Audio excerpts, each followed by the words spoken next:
Blog Talk Radio.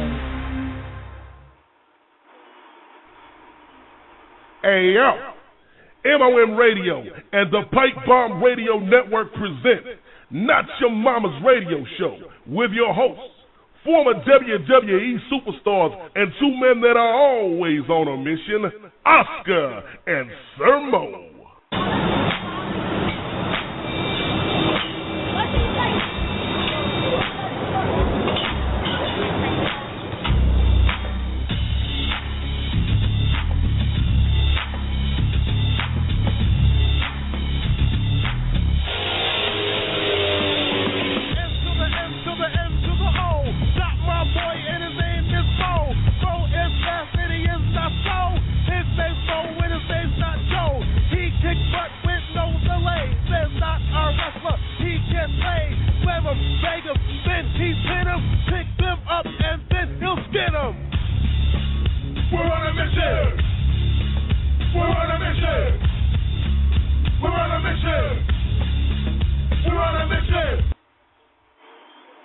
Welcome, everybody, to another edition of Not Your Mama's Radio Show.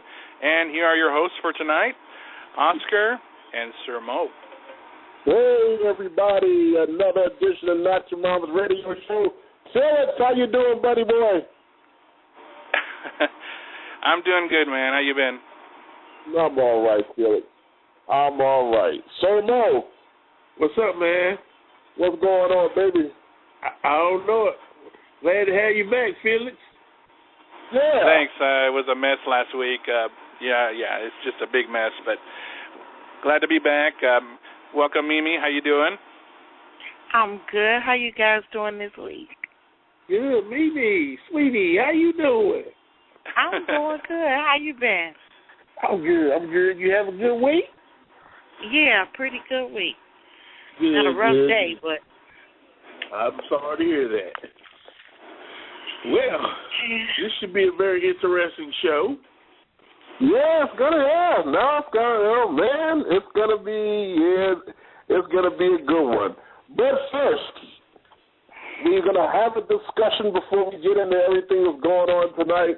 We gotta discuss that Mexican wonder Alberto Del Rio, because I have a question and I'm gonna address it to everybody on the show. Felix, Mimi, Mo. Okay. Hey, before you do that, Felix, do we have anybody in the queue right now? We actually do have a few callers here. I'm going to go through and find out who they are, and you guys keep talking, and I'll be back in just a moment. Okay. Yeah. Okay, Mo, we can have callers in the queue, but we always start off with I understand, but you said you was gonna talk about Alberto Del Rio, and I wanted Rudy Boy Gonzalez. I wanted to hear his opinion on that too. He's the guy that trained Daniel Bryan, and he's supposed to be one of the trainers calling in tonight. All right, great. All right, the way the story goes was Alberto Del Rio was eating in catering, and as he was leaving, I guess he didn't clear his plate or throw it in the garbage, and some media manager guy, whoever he was, made the he was eating. Okay, he was eating, and he didn't clear his plate. And when somebody asked him, "Are you going to scrape your plate?" he made the comment, "Well, that's Alberto Del Rio's job," and I guess a couple of people chuckled, and it was supposed to be like a slick comment. It got back to Alberto Del Rio. Del Rio confronts the guy, and then Del Rio slaps the hell out of him. Okay. That's the reason, supposedly, why Alberto Del Rio got fired. Now, here's my problem. I don't have a problem that Alberto Del Rio got fired. There should be a zero tolerance for violence in the workplace. Anywhere you work, I don't care whether it's WWE, I don't care where it is. You could work at McDonald's or you could work at a paint shop with just you and your other buddy, and y'all get into it, somebody need to go. My problem with the whole thing is the guy that made the racial comment because it was a racial comment talking about Alberto scraping his plate. In other words, that's the lowly Mexican's job to do that. That's the reason why Alberto got hot. That's the reason why he hit him. He shouldn't have hit him. I have heard no word whether or not there was any penalty given to the guy that made the comment. Now, is that right? Well, as far as I know, I've been on the net since it happened. There's not been any mention whatsoever of that guy being reprimanded in any way, shape, or form. They're saying it's because of he's in the inner circle of Stephanie McMahon and in good with her, which is probably why there may not be any kind of reprimanding done. Oh, okay. All right, maybe yeah, that right. I even saw on there that originally they were saying that Del Rio wasn't going to be fired behind it, that he was going to be suspended to after SummerSlam, but the guy made a big deal about it, and then that's when he got fired. In my opinion, he should have been in just as much heat or hot water or more so than Alberto Del Rio. Alberto did the wrong thing. Don't get me wrong. That is not the way to retaliate for anything anybody says. But there is no way, shape, or form in today's society, especially, that anybody should be able to make racial comments, comments against anybody like that. And it's supposed to be okay and just let it slide. What kind of message are you sending to the rest of the company when you don't do anything about that end of it? I honestly don't think they care what kind of message they're sending to anybody else. I think they have a conform mentality. Conform to what we want, how we want it, the way we want it, or you can be gone. It's that simple, and it's been that way for years, man. It's nothing new. I mean, I could date that all the way back to 1994. I could date that back to 1994 when I was assaulted by Shawn Michaels. He assaulted me, and I got punished for it. For 9 months. So, the more things change, the more things stay the same. It's not getting any better, man. It's just they're finding better ways to cover it up, but it's not getting any better. Well, okay, I want to let you guys know that we do have Max Venom and the one Cody only online or on hold. Just waiting. Whenever you guys are ready. All right, thank you. No, you would think. Okay, you would think, Mo, going back to 1994. You would think when they had that meeting about the sexual harassment, when that became a big deal and they had to implement that in the company policy, they pulled everybody together, all the talent and all the staff members that were on hand in Liberty, New York that day, and they laid the policies down and everything like that. Should they have not done the same at some point, even 20 years ago, or even today, to tell everybody that racism or racial comments or racial slurs or racial epithets are not to be tolerated the same way they did about the sexual harassment? I would think so. I mean, I would think that with what happened with Michael P.S. Hayes getting suspended for making racial comments, that they would have had a company-wide, policy implemented or a company-wide meeting to have a discussion about it. Yeah, I don't know. I mean, in today's society, it even rubs me the wrong way.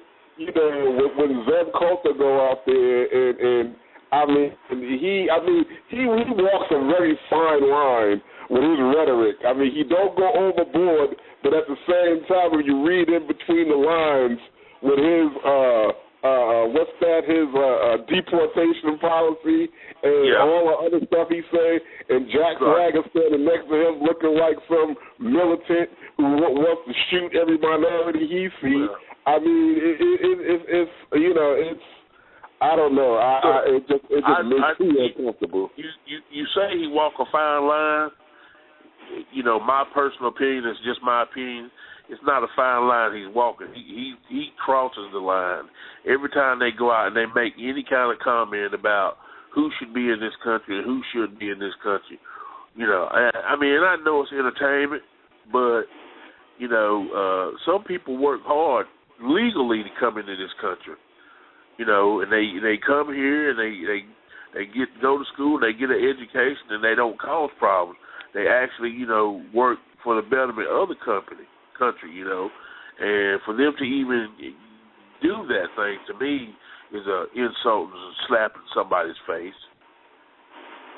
I mean, think about it, dude. You got Zeb Coulter coming out there talking about deporting people, and how many Hispanic members do you have on staff? I mean, how would you take that? You're a Hispanic member, and you know, here's somebody that works in the company that you work for that's saying everybody that wasn't born and raised in this country should be deported. You know what I mean? Yeah. I mean, to me, that's a total slap in the face for every Hispanic, you know, or you know, anybody that would fall under the immigration law. That's a slap in the face. Right. I mean, really. We're being joined right now by our old friend and legend in the business, Shockmaster Typhoon Tugboat. How you doing, man? What's up there, big man? All Fred, right. what's happening, baby? What's going on, man? Nothing, man. Just finished dinner with my son and my daughter, and my wife. Okay. We're heading back over to the beach, man. All right. All right. All right, Well, now, Tugboat, this is what we're doing tonight. Tugboat, we got some rookies coming on, some indies, and we're having the first ever podcast radio seminar. It's a clinic where we don't got to do no wrestling or show no moves, but we're going to educate some of these cats tonight, and we're going to have a Q&A session.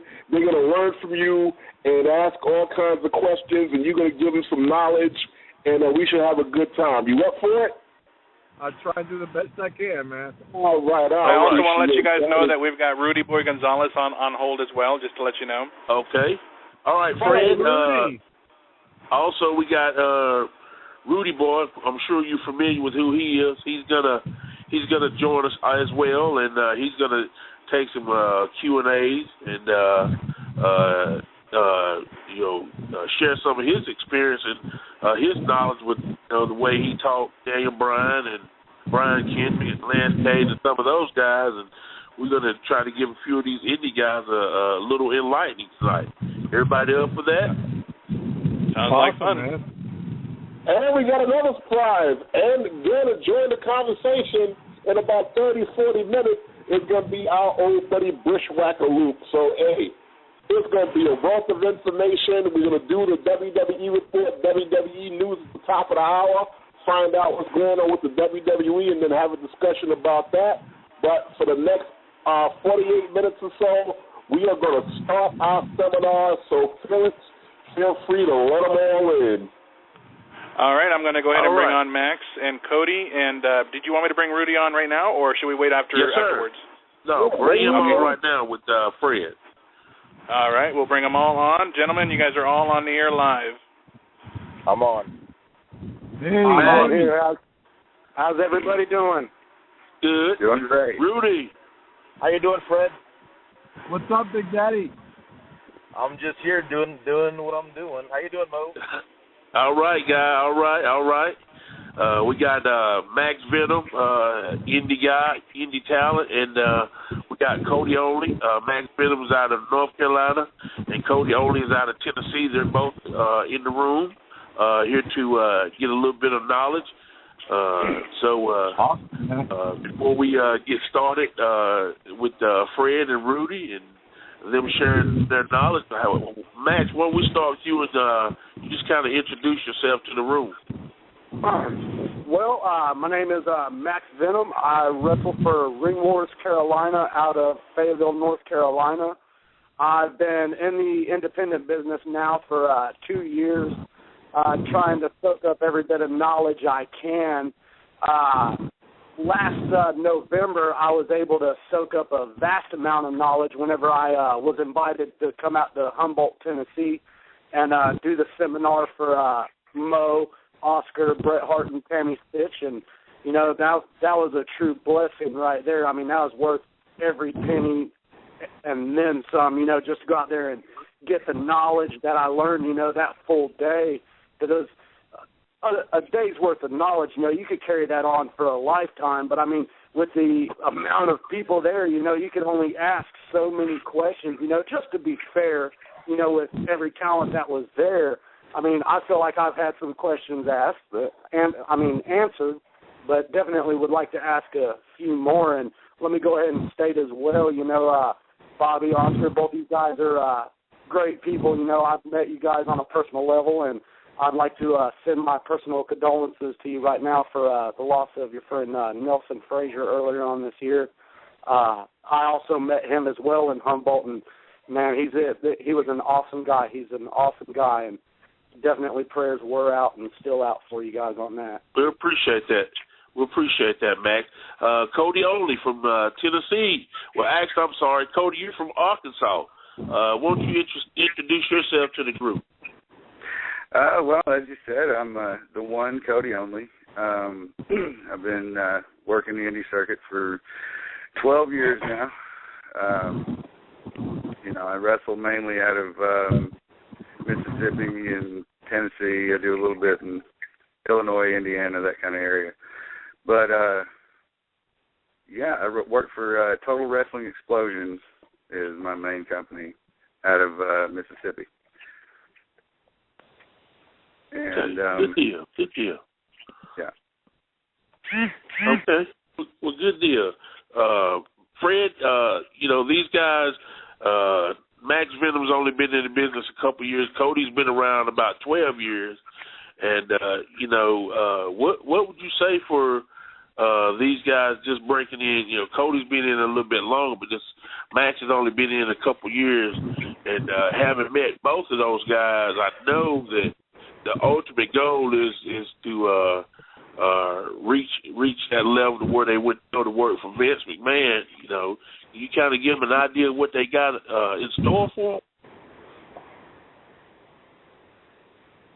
Well, I'm going to tell you, brother, from my point of view, it's to 180 million % because they don't expect any less.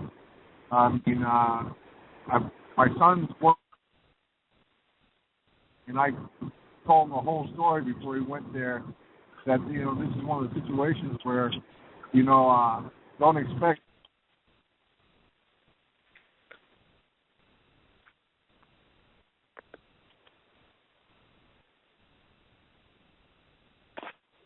Did we lose him? Yeah, I can't.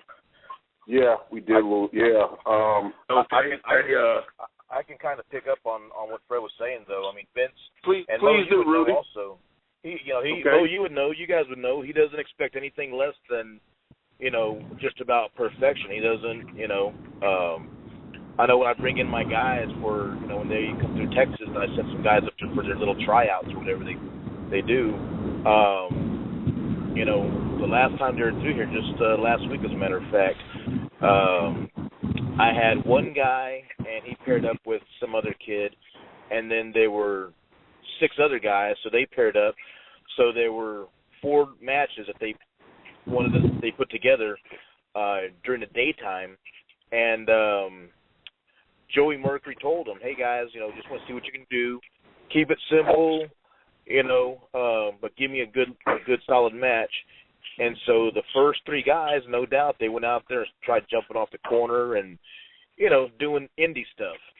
And they didn't even finish their matches. Joey just pulled them out of the ring. "Okay, guys, I've seen enough."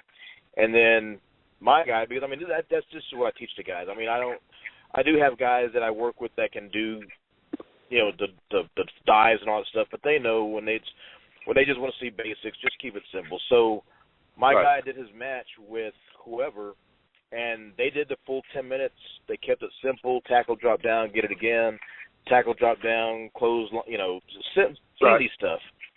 And so they pulled him to the side. They talked to him for a little bit, and they actually were going to put him on one of those shows with Adam Rose. But then at the last minute, they pulled him off. No, we're going to do something else instead. So, if they tell you, I can pull from experience with Paul London. Paul would tell me, we would drive to Ring of Honor, and Paul would tell me, You know, I want to work for Vince. I want to work for WWE. I want to make it. I want to do this. I want to do. 3 months later, you know, he got signed finally. 3 months later, I talked to Paul, and he's like, I hate it here. I'm like, what's wrong? He goes, man, it's crazy. You have to do everything they want you to do. I can't breathe. And I'm like, dude, that's just the way it is, you know. And I mean, that's all the, you know. If you're in the Indies, your dream or your goal should be to make it as high as possible. And your goal may be WWE. Someone else's goal may be Ring of Honor. Someone else's goal may be the local VFW. I don't know, but you should want to make as high as you possibly can, to where you can make a living doing this. And if you do make it to WWE or whatever, that's what you're going to expect. It's just like working at Wendy's. If you work at Wendy's, you can't go in there and say, hey, I'm just going to work the cashier today. Nope, they're going to tell you, no, sir, you're going to do the French fries, and, you know, that's all you're doing all day. And you got to wear a uniform, and you got to do this. You got to be here on time. You know, that's the way it is. That's the big-time company. One guy said all he wanted to do, I'm quoting, one guy said all he wanted to do. That's Max Venom. All he wanted to do was be the best indie wrestler he could be. Right. Yep. That was Max Venom. That was Max Venom that's on with us now? That was Max Venom. Yep. All right, well, Max, now, good. You heard what he just said, so I'm going to let you respond to that because you the one made that comment.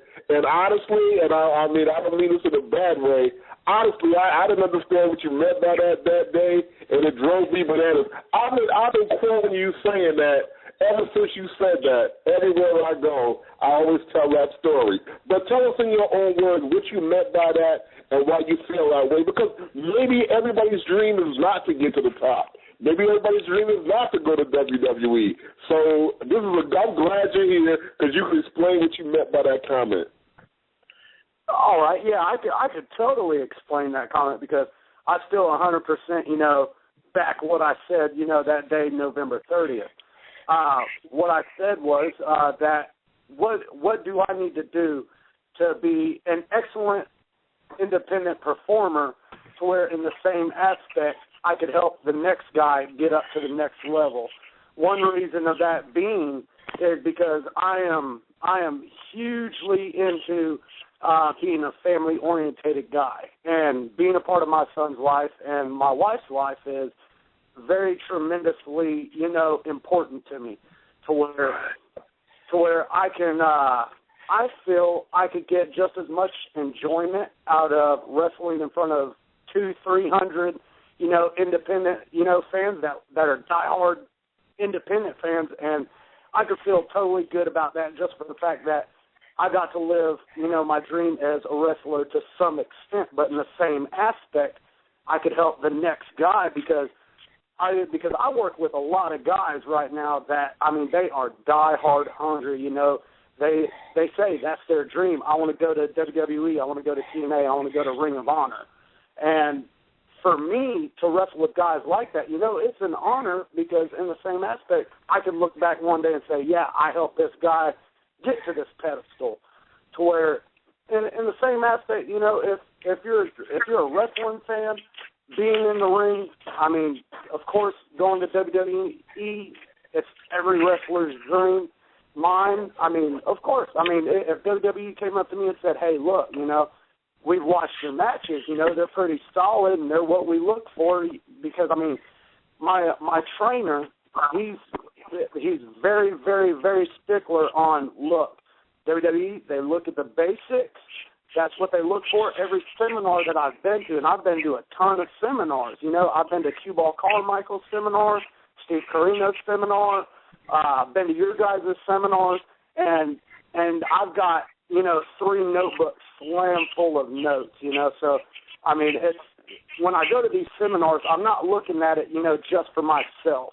I take these notes, and I take them in and absorb it, to help everybody else that I'm in the ring with. Because ultimately, wrestling, it's not a one-man sport. It's everybody involved. We're there to entertain. We're there to keep each other safe. We're there to put on a great show to where it'll draw people to come back more. So, I mean, go ahead. No, I wanted to know if we had Tugboat with us. Mm-hmm. Yes, sir. Sure do. Tugboat? No, actually, we don't have him. I tried to reach him right now. I wasn't able to reach him. He said he's on the beach, I think. All right. Okay. Max. But I mean, hopefully, Oscar. I mean, hopefully that clarified your question. I mean, as far as like, and I'm definitely humbled that you use that story on everywhere you go, because I mean, every wrestler's dream is different, you know. And I mean, not too long ago, I won the Ring Wars Carolina No Limits title, and to me, with my son and my wife being in there, and all my peers and everybody I train with, to sit there and actually see that and wrestle, an excellent match. You know, to me, it was like winning the WWE title at WrestleMania. You know, just because I'm not even supposed to be in the ring. In 2008, I was diagnosed with Crohn's disease, ulcerative colitis. It's where you get too many red blood cells inside too many white blood cells in your blood, and it creates you to have severe ulcers. In 2008, I had over 17% of my intestines removed, and I am not supposed to take any kind of impact at all, to my stomach. But here it is, I train, almost every night of the week. I do in-ring training at least two nights a week, and we do shows almost every week, every month. So, I mean, for me to get at the level, that I feel that, I'm at, it's definitely an achievement in myself. And like I said, to help other guys, get to step up, I mean, to me, that's an achievement alone, Okay. I mean, but it's different strokes, different folks. But I mean, I am truly humbled over it. Let me interject this, Max, because I applaud that 100%. Because my first thought when I heard that, and I know it drove Oscar crazy, because it really drove me crazy too. And I wanted to ask you this because I never got a chance to ask you this. My first thought when I heard that was, here's a guy that is shortchanging himself. Here's a guy that probably done made up in his mind, look, because you're not 6 foot, you're not 6 foot, 6'2", 230, 240. You're not a real big guy, and there's nothing wrong with that. But in my mind, I wanted to ask, here's a guy that's got the heart, got the desire to do the business and be in the business. Is he shortchanging himself because he's already said to himself, well, I'm not 6 foot, 240, 230 pounds. So that was my question. My question was you just shortchanging yourself?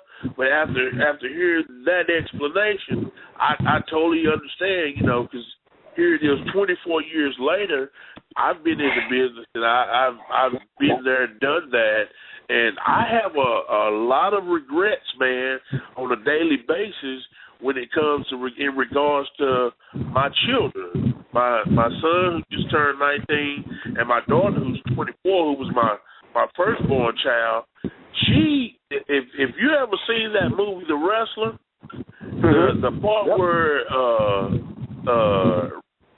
Randy the Ram goes to see his daughter, that scene, every time I see that scene, man, it pisses me off because I feel like somebody stole, a scene from my life, because that's the relationship that I have with my daughter today, because I went on to pursue, the job with Vince McMahon. And to hear you say, look, my wife, my son, I'd rather, do what I do and still be able to be a family man.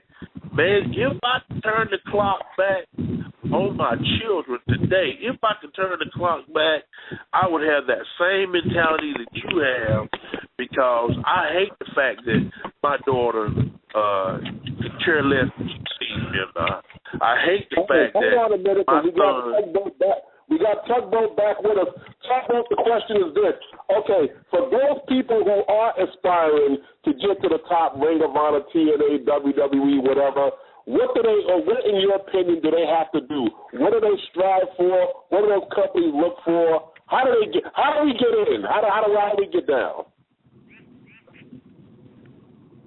I don't understand. Like, what do they do to inspire these guys to go there, or what do they expect? Yeah, exactly. What do they expect? Right. You know, I mean, first of all, is that degree of professionalism, the degree of something to get to where you want to be with these big companies.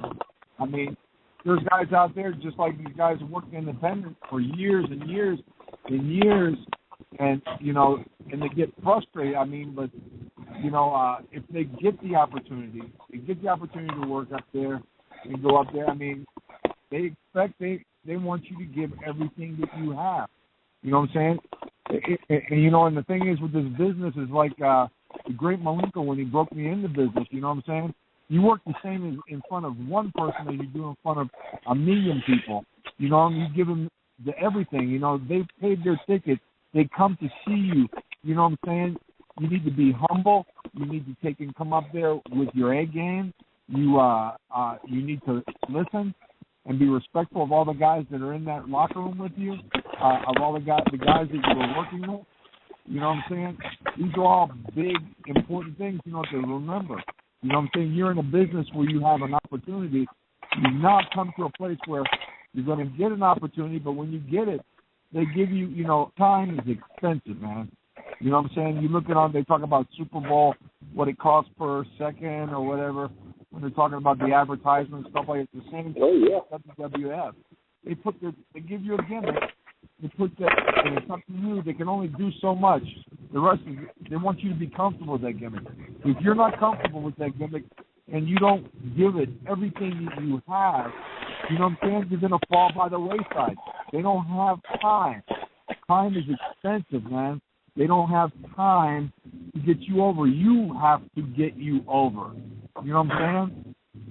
And going in with a good attitude, not, a lot of guys come in, and I'm sure Rudy and all the other guys that are on this radio with me to testify. There's a lot of guys in there.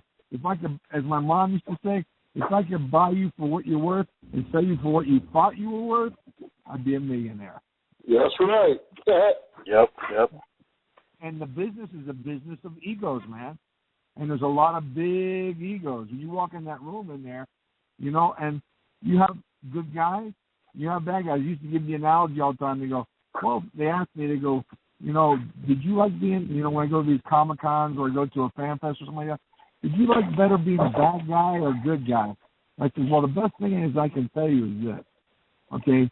The good guys are usually maybe not so good, and the bad guys are usually good guys. That's how it is in real life. And I guess most of you guys, you know what I'm saying?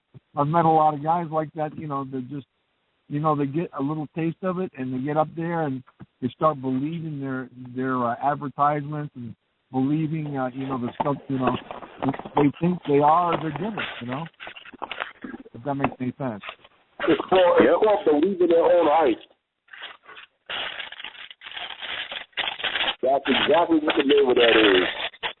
And especially, the guys that come in, that work India come in, maybe they're coming in to get somebody over, you know what I'm saying? And there's a lot of people, they treat them like they're subservient or they're not, and there's guys out there that come in, those guys are getting these top stars over, and they kind of treat them like, not very nice sometimes. Yeah. I'm sure all of us have had that, kind of act from different people at different times. Oh, yeah, you think? I mean, it was really common during the generation era. I mean, didn't exactly feel welcome with open arms there for quite some time, but, you got a dream, you stick with it, dreams come true. All right, so you indie guys are on Max. If you guys have any specific questions for Tugboat while we got them, feel free to ask a question or two. I got one I would like to ask. Go ahead. Just curious, when breaking into the business, is there a different method as far as because you're a tag team guy. Of course, Oscar and Mo, they're definitely tag team guys. Is there a different kind of approach that you would need to take, whether going in as a singles competitor or a tag team competitor?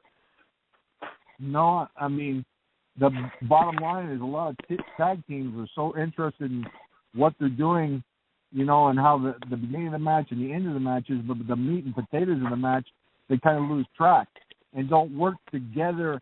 It is a tag team, and they don't do stuff together. You know what I'm saying? When they're in there in the ring, putting in their time, it's like as an individual, and I think they kind of lose sight of it.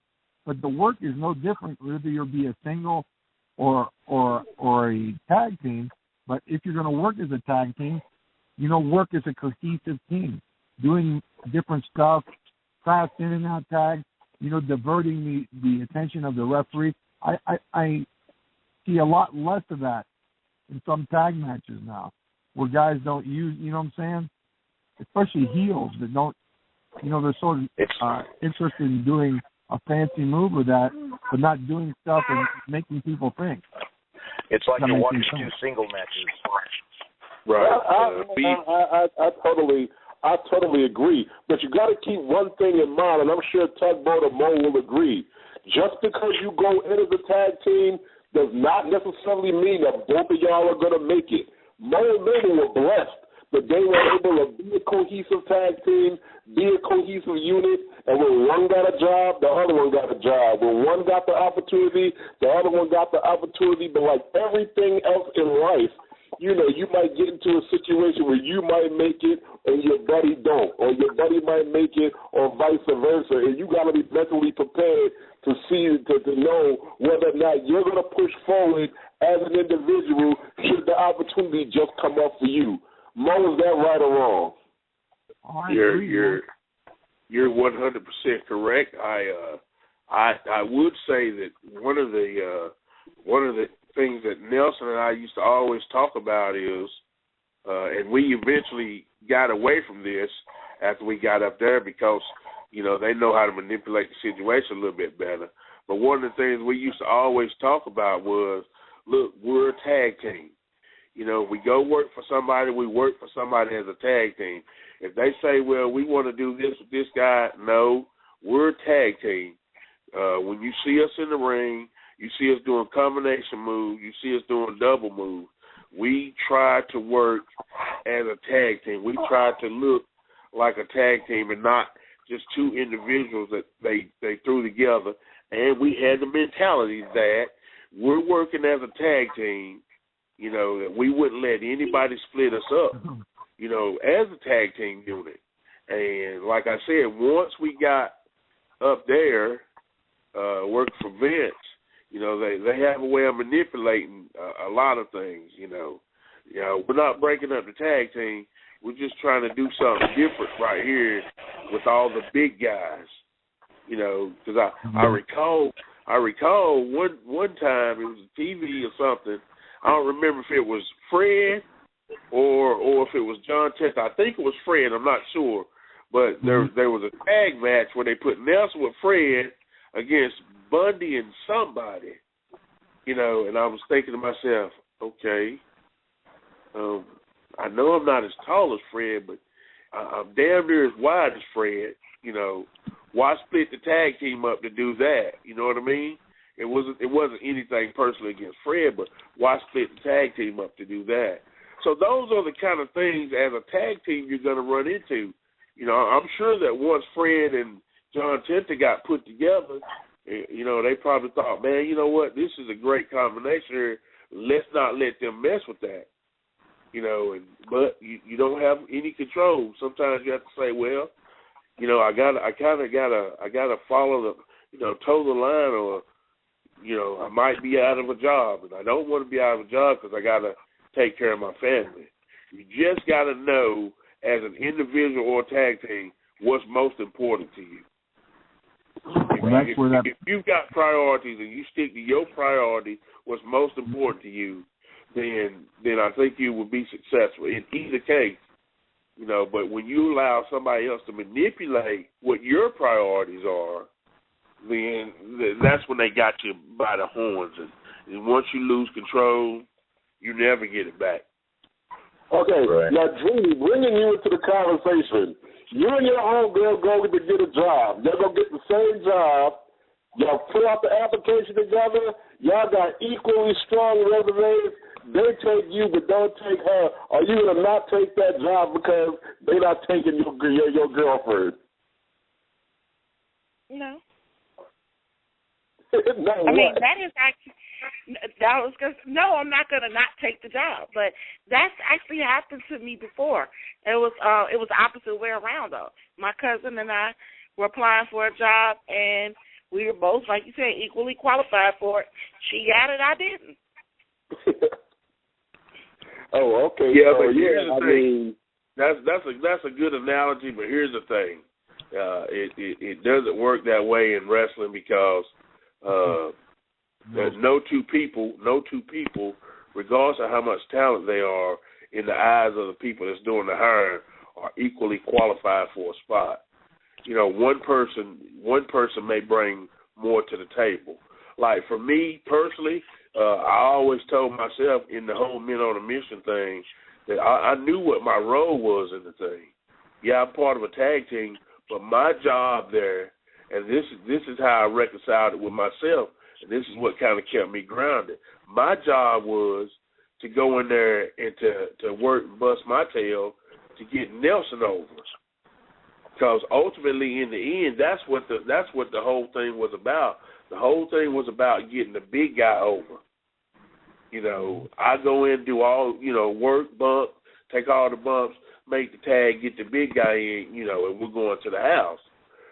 So ultimately, as an individual, when you apply for that job, you have to say to yourself, okay, this is what I bring to the table.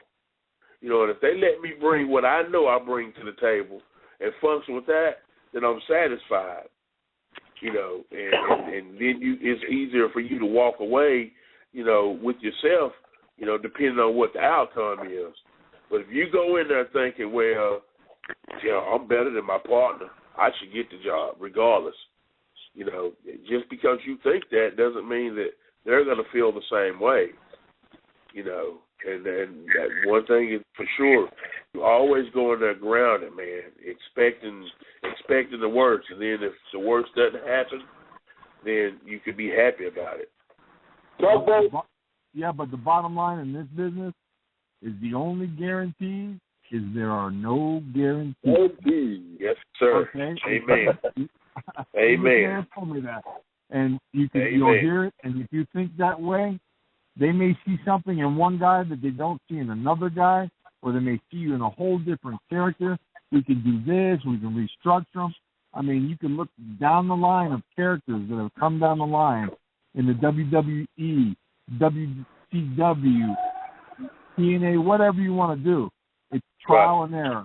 If they don't see something, they drop it, and they'll try to repackage it in something else and go in a different route. There are no guarantees in this business. All you can do is bust your butt, do the best you can do, act like a professional, work hard, and pray a lot at night to the man upstairs. And that's the only savior that there is. And he ain't eating a squared circle, baby. Okay. Right. And it's a lot of politics involved. Yes. Do us a favor. You and John Tenta on the road together. Give us an amazing road story that we may not know. What now? Give us a road story with you and John that's probably not in any book, but none of us may not even know about. What? I didn't understand, man. I am so sorry. Okay. You and John on the road. I'm looking for a story. You and John Tenta on the road. Oh, I'm looking for a story. An on the road story? Yeah. We're looking for.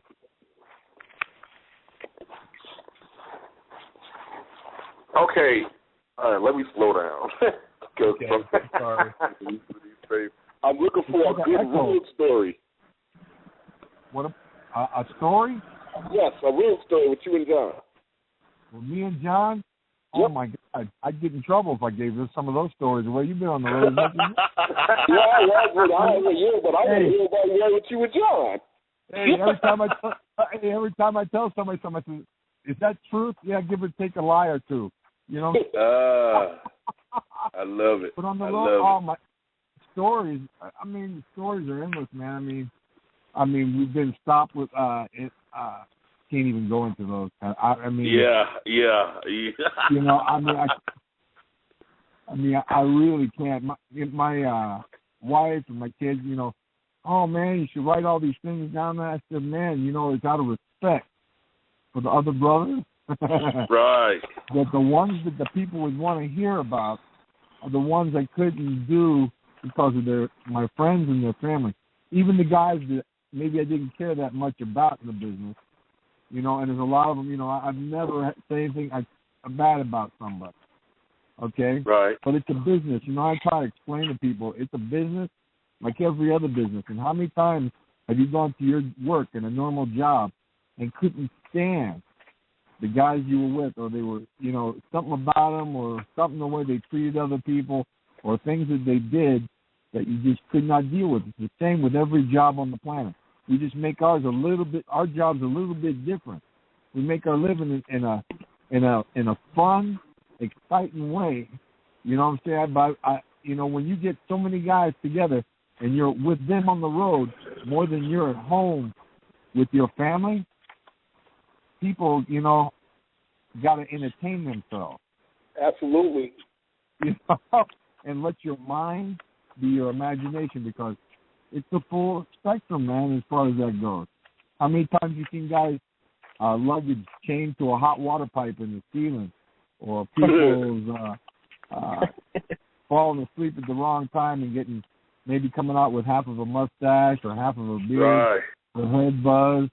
I mean, I got family. Well, look at the Nasty Boys. Stags is my brother-in-law.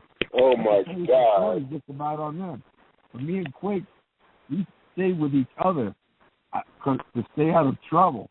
I've been woken up and I remember waking up at we were in Denver, Colorado, and rooming on like the 4th or 5th floor, right next to where the building was, and I think it was a Holiday Inn. And bam, bam, bam, bam, bam, bam, bam, bam. And out in the hallway, there was a fight going on with two of the boys. They tagged together. I will not name them, but there was blood over the walls. There was broken furniture, you know. And they were back in the ring that night tagging with each other. You know what I'm saying? Entertainment for the boys. You know what I'm saying? And there was, you know, there's always all the other things that happen on the road. You know what I'm saying? So, you know, I always use a nice, easy story is when we were in Connecticut, me and John, and we went to Stephen King's house, man. And, really? We wanted to get our picture taken outside because he's a big wrestling fan, man. Oh, okay. Stephen King is a very big wrestling fan. I did not know that. Time, it's like we did an afternoon show, and he didn't show up. So, man, let's go to his house. And the guy from the building told us where the house was. We finished because we were in Boston Garden that night. So we wanted to take and go over there and get some pictures outside. We had our books and everything out there. So we're out in front of the house. So all the neighbors are staring out. Here's these two big monsters, you know, out in the snow up to our butts, man. And his house is badass, man. It's got iron cobwebs. It looks like a cemetery fence going all the way around it. Barn red, old Victorian house. And we're out taking photo shots out in front. All of a sudden, Quake takes off down the thing. He says, it's Stephen King, man. And he's running down the sidewalk, man. People looking at the storm doors. He's, Mr. King, Mr. King, Mr. King, like a little girl. I'm like, you got to be kidding me, man. So this big Suburban pulls out from the long driveway from his house. And, man, and sure enough, it's him, man. Across the dashboard, he's got, remember the California raisins? he had them all glued to his dashboard all across the Suburban, man. And he was going to get his kids from ice skating. Kid or kids, I don't know. And he stopped, man, and took pictures with us and signed our books and everything, man. He was cool, but it was the funniest. Oh, my God, man. If you would have seen that big boy go down 460-plus pounds. Mr. King! Mr. King! Oh, my God, bro.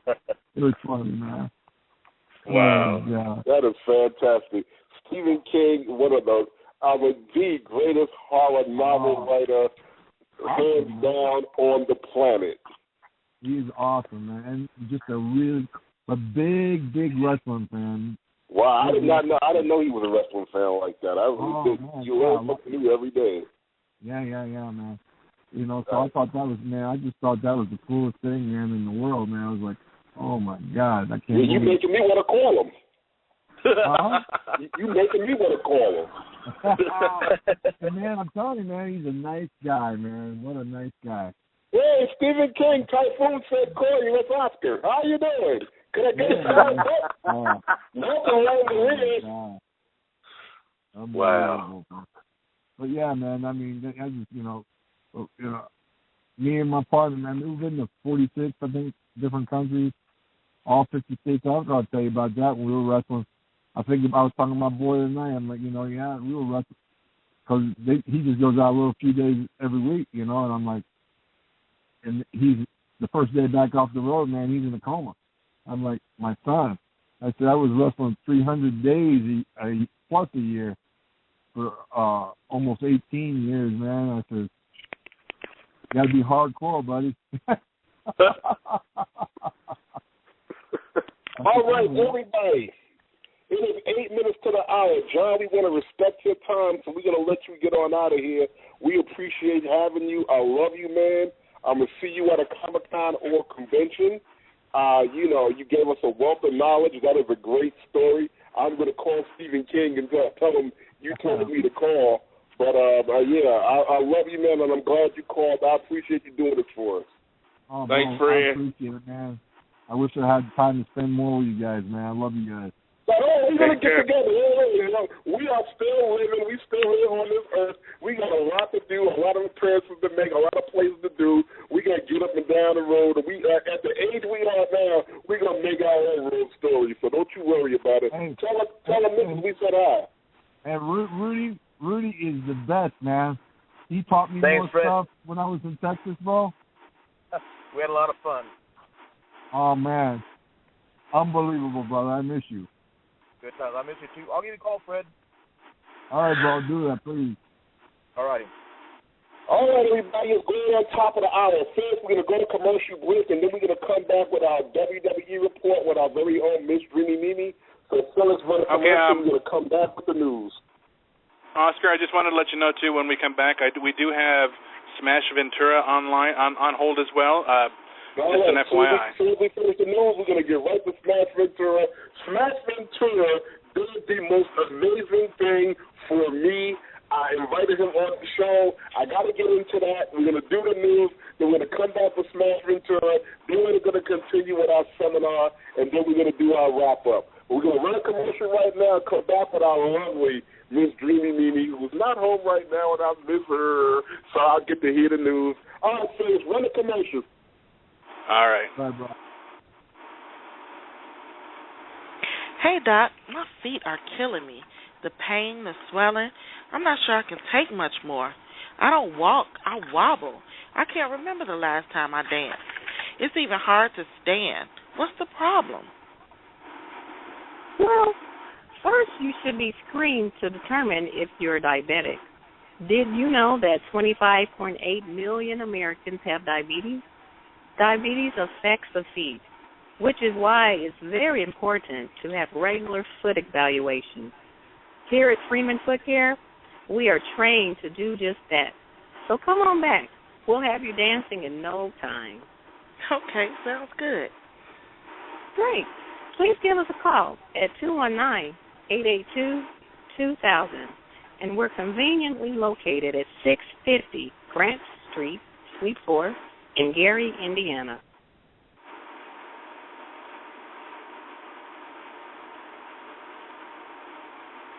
All right, we are back.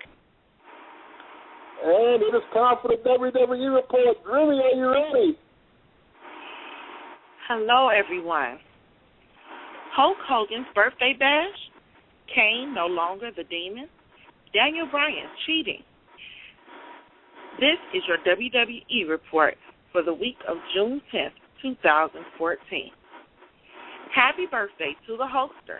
Many WWE/WWF legends came out to celebrate Hulk Hogan's 61st birthday. Mean Gene Okerlund, Jimmy Hart, Ric Flair, Rowdy Roddy Piper, Paul Orndorff, as well as original members of NWO were among some of the guests. After suffering defeat last week at the hands of Roman Reigns, the Demon has once again put his mask to rest and returned to being the corporate drone. In an attempt to settling the score, the director of operations pitted Reigns in a handicap match against Ryback and Curtis Axel. Reigns won by disqualification, but still went on to show that he was not at all fazed by the attack of Ryback. In the end, Reigns was the only one standing, sending a message to Randy Orton. Stephanie McMahon had Megan Miller, Daniel Bryan's physical therapist, come out to reveal that her and Daniel Bryan have been having an affair. Brie did not take the news well as she marched to the ring and slapped Megan. Stephanie in the background taunting Brie. Brie then charged, beat, and put Stephanie in the yes lock before the officials could get them apart. Eva Marie with the win over Paige. The Viper, Randy Orton, shows that he's ready for battle at SummerSlam this week as he plants Sheamus with an RKO for the win. We also have news that Alberto Del Rio will be being very upset about his recent release from WWE, will make his debut at AAA Triple Mania this upcoming Sunday. If so, look for him under his real name, Alberto Rodriguez, or Dos Caras Jr., his former AAA name. And speaking of AAA, it's rumored that Rey Mysterio will be heading there as soon as his contract has ended with WWE. There's also rumor that Evan Bourne will go to Ring of Honor. The WWE Network is now offering a month-to-month plan of $12.95 a month without a 6-month commitment. We would also like to acknowledge the passing of actor and comedian Robin Williams. Remember, SummerSlam will be this Sunday, August 17th, at the Staples Center in Los Angeles, California. This WWE report was brought to you by Whitaker & Company, Certified Public Accountant, 877-880-1033. Thank you very much for that. Rudy Bear Gonzalez, I have a question for you regarding Alberto Del Rio.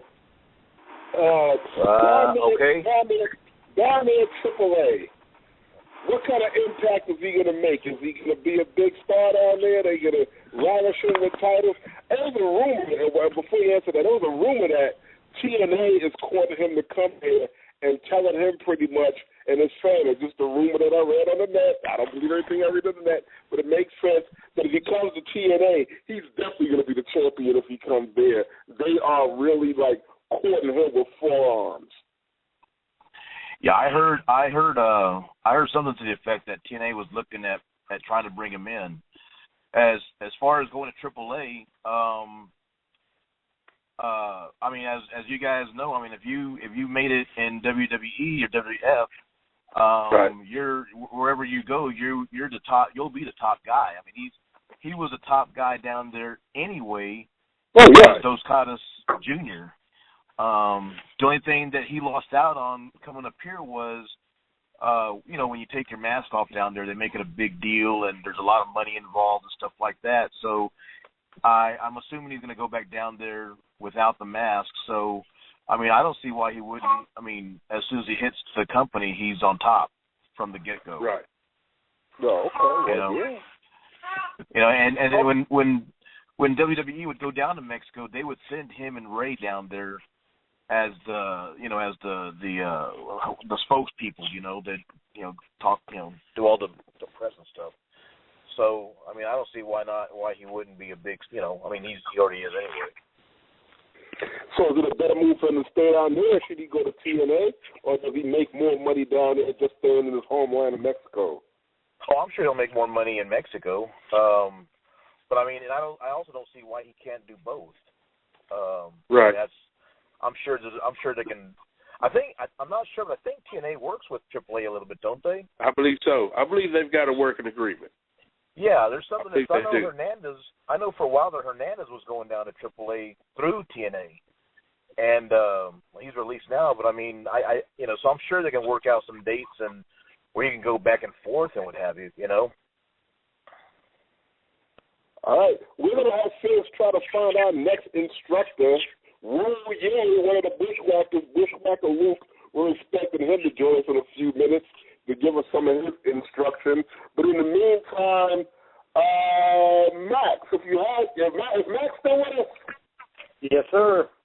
Max, TNA, AAA, Japan, WWE. Let's say your aspiration was to go somewhere. Where would you want to go and why? Where would I want to go? If you didn't want to be the best indie wrestler that you could be, and you wanted to hit the big time, what big time are you going? Where big time are you going? Who opened big doors for you, and what and why? Well, I would probably have to say TNA, just because I know a buddy of mine, Jeff Hardy.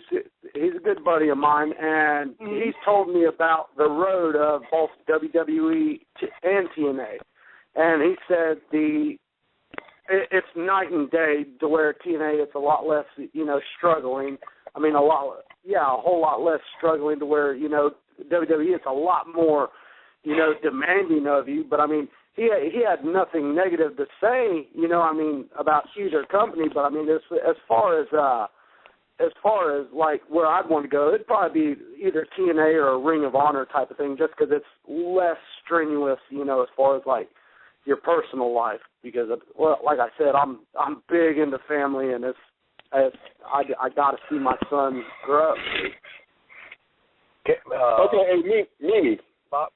One year from now, does it die down? Does all the hoopla go? Is it all forgiven? Does Alberto Del Rio go back to WWE? And even if he does, would you watch him?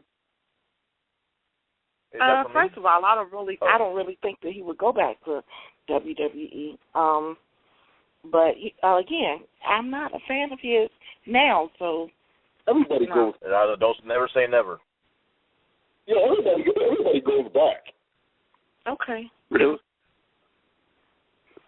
All right. Man, my mind is going. Okay, you said we don't Smash Ventura on the line. Let me do this. I got to do this. Do we have Smash Ventura with us? Bringing him on now. All right. Smash, how is everyone tonight? Smash. Doing well. My goodness. Good. I'm sitting here thinking this is so cool. You have to forgive me. I'm marking out. Oh, well, I mean, okay, for those that don't know, I have been searching. I mean, Mo and Mo have about 3 or 4 variations of his action figure. As though the Wilson, God rest his soul, probably got more than that. I have not seen Hasbro or Jax actually make an Oscar doll, and I've been getting on these people who make these dolls. I don't have my own doll. It was a crush to my ego, to my self-esteem, and my spirit. But Dreamy searched the world, and we found Smash Ventura, and Smash actually made an Oscar doll. Well, the whole team actually. Yes. Pardon me? The whole team actually. Hey, man, I'll get into that. I'll get those other two. Forget those other 2 guys. I'm saying with the Oscar doll, because they got 2 or 3 dolls already. With packages with their picture on it and all of that. Now, I got a doll. It got a microphone, a WWF microphone. It's got the outfit, and the guy even looked like it could pass for my little plastic son. I mean, I am so stoked that this man actually set the set. He got me, he got Mo, he got Mabel. I have a middle of the mission set of doll, but I'm stoked that there is actually an Oscar doll. And yes, man, I'm going to take a picture with my Oscar doll so that you can post it on Facebook, Instagram. You could blow it up and put it in your living room if you want to. And I'm going to get together with Sir Mo, and me and Mo are going to actually take a picture with these dolls, because I think it is the biggest honor that you guys can pay to any of us as wrestlers to actually make dolls. I know I'm going on and on, but I'm really, really, really just stoked about this. Well, Why did you make a Men on a Mission set? Just tell me that. Run that question by me again, Oscar. Why did you make a Men on a Mission set? I mean, I'm just teary-eyed right now. I love the gimmick. I love the gimmick. I grew up watching wrestling with my dad in the 80s, and we still enjoyed it into the 90s, and I lean towards tag team wrestling a bit, and it seems like off and on throughout the years the tag team division would get dry, and then all of a sudden they'd come out with a couple of combos that would turn my head.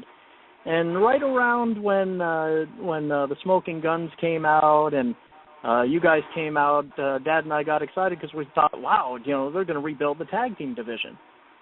And I remember one Saturday morning we were watching Superstars, and one of you guys' promos came on, and you were rapping, and that spoke to me anyway because I liked Run DMC and Beastie Boys and that kind of stuff, and you guys were just fun. There wasn't anything mean-spirited in what you guys were rapping about, and I mean, my goodness, when you come to the ring to quote Gorilla Monsoon, my goodness, what a physical presence. Especially, Mo and Mabel. I mean, my goodness. But you guys would come out and you had the bright colors and the entrance was fantastic. So as a young man, I thought, these guys are cool. I would hang out with these guys. Well, it's 20-some odd years later, we're still cool, and you still want to hang out with us, and we're going to find a way to make that happen. Man, I mean, hey, this guy was God made. I mean, it looks just like you. I got to take a picture and send it to you, but I just wanted you to say hi to him as well, because I think any of these guys would take the time to honor us in that way. I mean, it's one step below going to the Hall of Fame. When somebody takes the time out, what do you feel like when you see a toy, an action figure of you? I mean, it's just like it's like the first time when I saw we had a baseball card. I'm like, that's just immortalized forever. How does that make you feel, Mo? Because, wait, you got Hasbro and Jackson. I don't. Well, for me, I look at it as one of those things that, it was created. So once it's been created and it's been seen, nobody can ever take it away from you. You know what I mean? Right. They can say whatever they want. They can do whatever they want. But once it's been done, once it's been created, once it's been seen, nobody can ever take it away from you. It's kind of like, you hear people talk about, oh, man, he didn't have a Hall of Fame career, or he didn't do anything while he was up there or whatever. I look at it like this right here.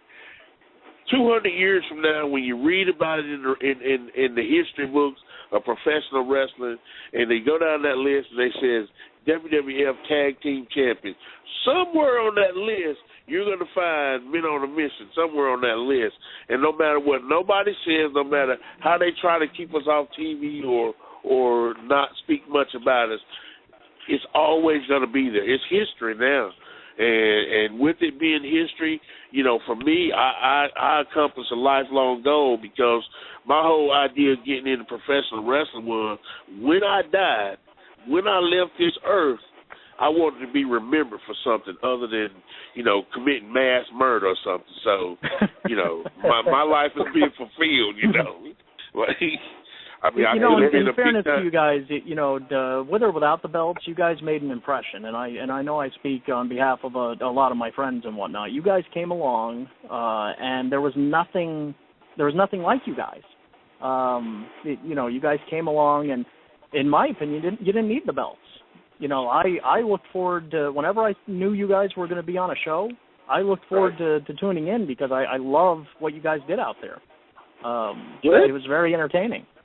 And actually, Oscar, if I could tell you a short, quick story, I don't want to take too much time out of the show. But your missus is a very lovely and compelling lady. Because Because originally I don't know how she found me, but I guess someone dropped my name to her, and I was going to ask her that. That was the story, but we're going to ask her that real quick while you're on the phone, and she definitely can tell us. But go ahead. Okay.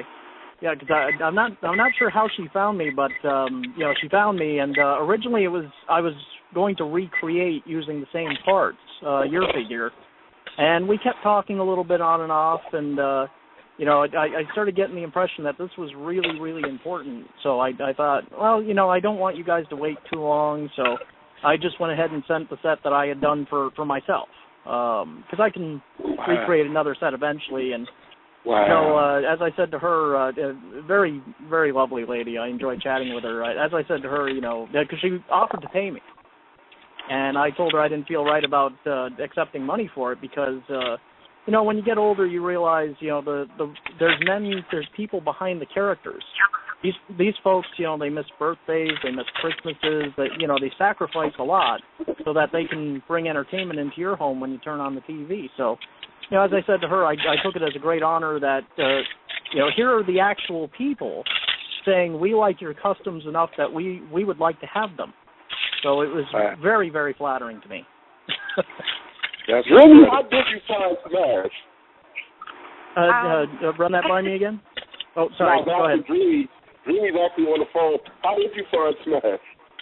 I actually don't remember the guy's name that I searched so many people, and I ran across one guy that had mentioned something about the dolls, the Oscar dolls, and the Men on a Mission set, and I tagged him on Facebook and asked him about it, and then months later he hit me back and told me to check out Smash Ventura, and I sent him a message, and when he got back to me, that was it. Wow. She doesn't give herself enough credit, ma'am. You are very charming. It was definitely well worth sending them because how you expressed how much joy that would bring to your husband and Sir Mo, obviously. I just thought, wow, because that doesn't happen every day. The actual person says, "I would like to have that figure you made of me." That is so neat. Right. That's incredible. Where do you live? What do you do? Where can we find you? I understand you have a show on Star 90, a radio station, Star something. Where is it at? What's the name of the show? What are you into? Tell us real quick. Where you can find me? Yeah. Talk about your show. Yeah, I appreciate that. I host and produce a program called We're Living in the 1980s. It is a radio show that features 80s music, retro commercials, cartoon themes, that kind of thing. And you can find us on Facebook at We're Living in the 1980s. And we're on Sunday nights, 8 p.m. Eastern, every Sunday night on star1079.com. Now, is that what you do? You're a radio personality, or you into I'm towards the lower end of the spectrum, but it keeps the Wonder Bread on the table, and I'm a happy man. Oh, okay.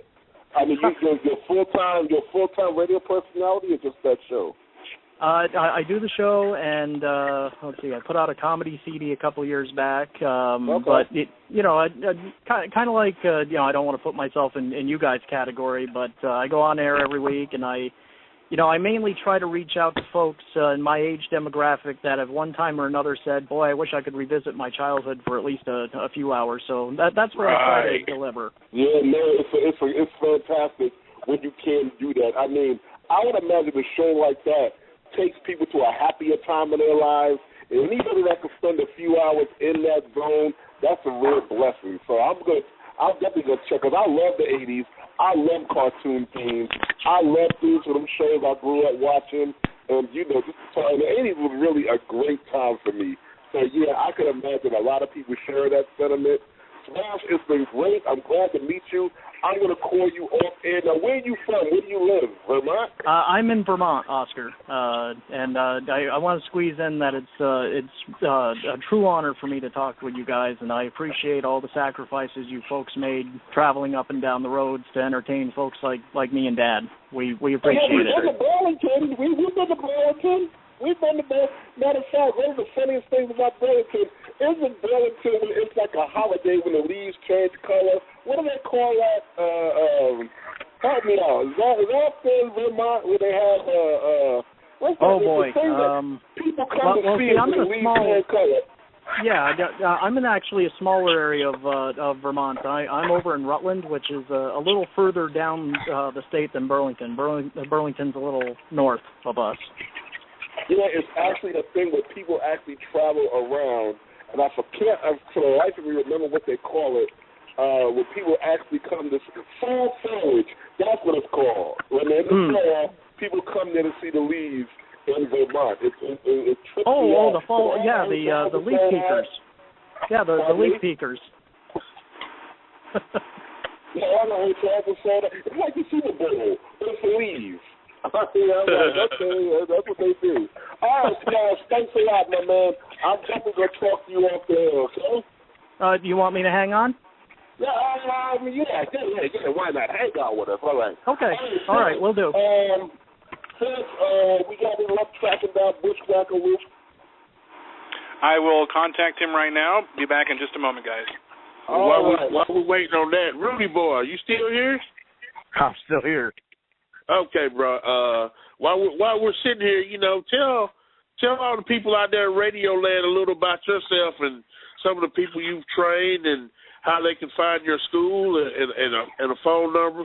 Let's plug your school. Okay, I run the Texas Wrestle Academy. It used to be the Shawn Michaels Wrestle Academy. While I was training guys for Shawn, that's when Daniel Bryan and Brian Kendrick and Lance Cade came through, and they got their tryouts. They got signed to contracts. And then when Shawn went back to work full-time with Vince, he gave me the school. And that's when I came across Paul London. And then Hernandez came through, and I worked with him for a little bit. And then I trained Masada, who did a lot of stuff in Japan. And then, guys all over Texas and the Indies are, they went to the school also. Where I started at was in 19, I'm kind of dating myself here, but in 1982 with Joe Blanchard. And, gotcha. I learned, I wasn't able to go to clinics and seminars like guys can do now. My clinic and seminar was in the dressing room right after my match, or in the front, or in the front seat of the car while I'm driving. You got Manny Fernandez or Dick Slater or somebody trying to tell me what I was doing wrong, even though I may have thought, there are many times I thought I had a decent match, right. And I would get in the car and say, hey, how'd I do? And then they'd just pick me apart to no end. And I but it was all good stuff though, and it helped me become a better worker. Okay, guys, I just spoke to Bushwhacker Luke. Unfortunately, he was not able to join us tonight. He did have other things happening at the moment, and said he apologizes. He will have to come on another time. Okay, that's all right. We got Rudy Boy Gonzalez. Go on, Rudy. Go ahead. Go ahead. So when I never. We'll probably, if you keep doing this, you'll probably come across a lot of guys that said they grew up, they wanted to be wrestlers and what have you. I didn't want to be a wrestler. That was the furthest thing from my mind when I grew up. I wanted to be a football coach, and I wanted to be a football at my high school that I went to. But my football coach knew Joe Blanchard and Tully, and he told me if I wanted to go down there and train for a little while. Between spring break and fall and spring break, whatever, and I did, and I helped with the ring on a couple of shows, and that was it. I helped with the ring, and then my job was to sit behind the building at one of the exit doors that nobody can run in for free, and I watched the matches, and I watched Wahoo McDaniel against Tully Blanchard, and I watched Dick Slater against Killer Tim Brooks, and back then I didn't know who those guys were, but now I look back and I'm like, Jesus Christ! I got to shake hands with Lou Thez and rolled around in the ring with him for a little bit. I went to, there's a little corner restaurant where the office was, and Bobby Heenan and Nick Bockwinkel were in the office, and they wanted to go eat. So Joe told me to go take them to the Blanco Cafe right around the corner. So I did. So I had lunch with Bobby Heenan, who everyone now calls one of the greatest managers of all time, and Nick Bockwinkel, AWA World Champion. And at that time, they were just a couple of guys. I had no clue. But looking back now, and as we're talking and stuff, and they were pretty reserved. They didn't want to talk too much to me. But then when I told them that I was starting to referee a little bit and what have you, then Nick started opening up and teaching me, talking to me about some stuff that I really, honestly, guys, I had no clue what he was talking about. I wasn't smart. Right. And that's the way it was back then. My first, I guess, 15 matches that I refereed, nobody told me, this guy's going over, this guy's running in, this guy. So all the guy told me was, 5 on the ropes and 10 on the floor and 3 on the back, and so they can't pull hair, and if you catch them punching a guy, then and that's what I did. And there was one match with a guy named Mike Boyer. He wrestled as Grenade Boyer. I caught him punching a guy. He didn't do it behind I saw him, so I rang the bell. And he looked at me like, "What are you doing?" And I'm like, "You punched him. I don't remember who it was. Might have been like Tony Falk or somebody. I don't remember who it was. And that's and amazing. then we go to the back. We go to the back. And I only did the first 2 matches, and that's all they would let me do, the first couple of matches. Right. And so we go to the back, and I want to say it might have been Luke. I think it might have been Jonathan Boyd that was the booker, and he was back there, and he was like, "What happened?" And I was like, "I caught Grenade punching Tony Falk in the face," and then Boyd said something like, "Grenade's going over. It's supposed to have been a roll up or something," and I'm like, "I don't know what you're talking. Okay, I don't know what you're talking about."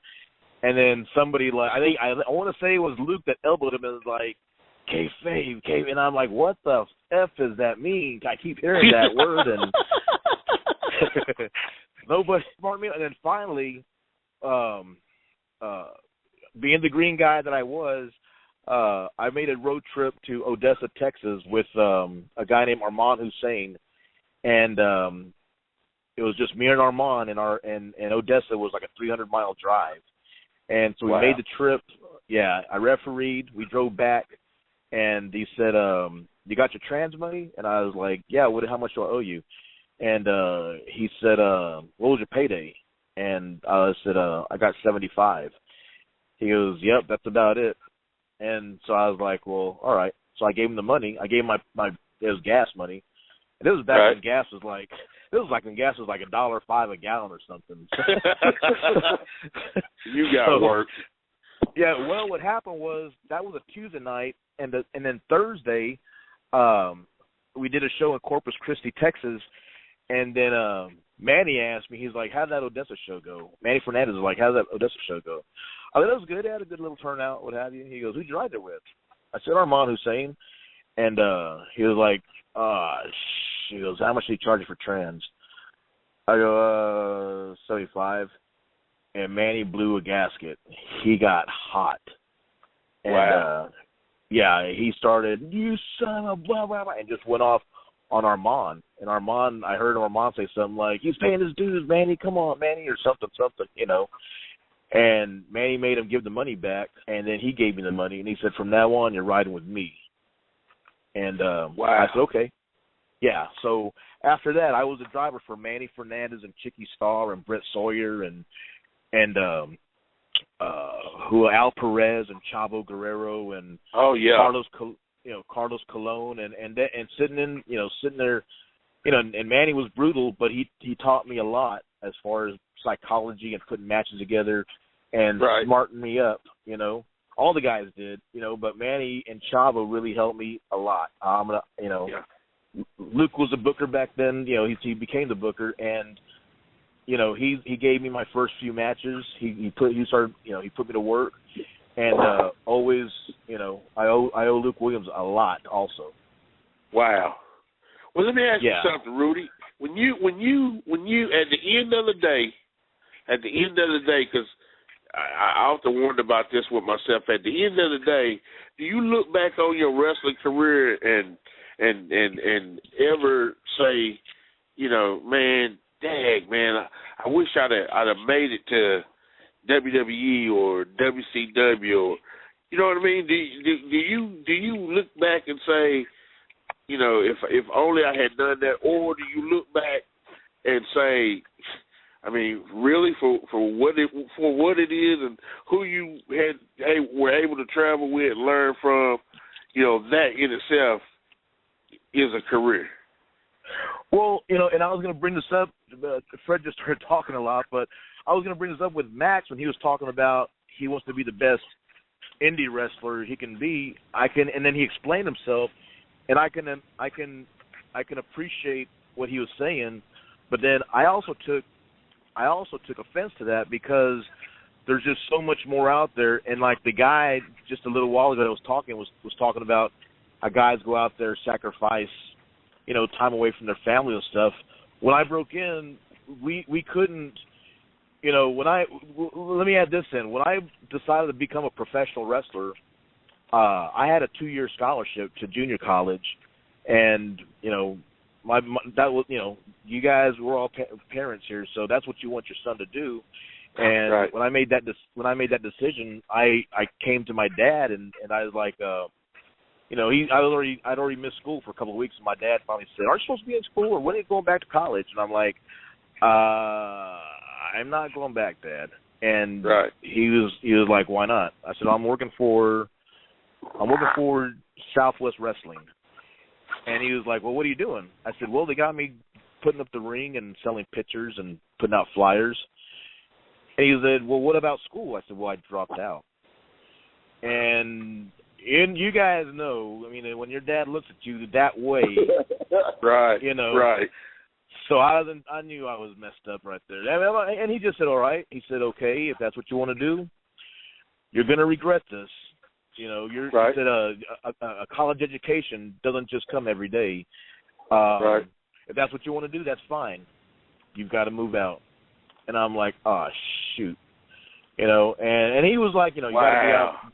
You know, you got to be out by next week." But I ended up staying at my mom and dad's house for another month or so, and a guy named Pat Rose and a guy named I want to say Dale VC. There were a couple of guys from Florida that had an apartment.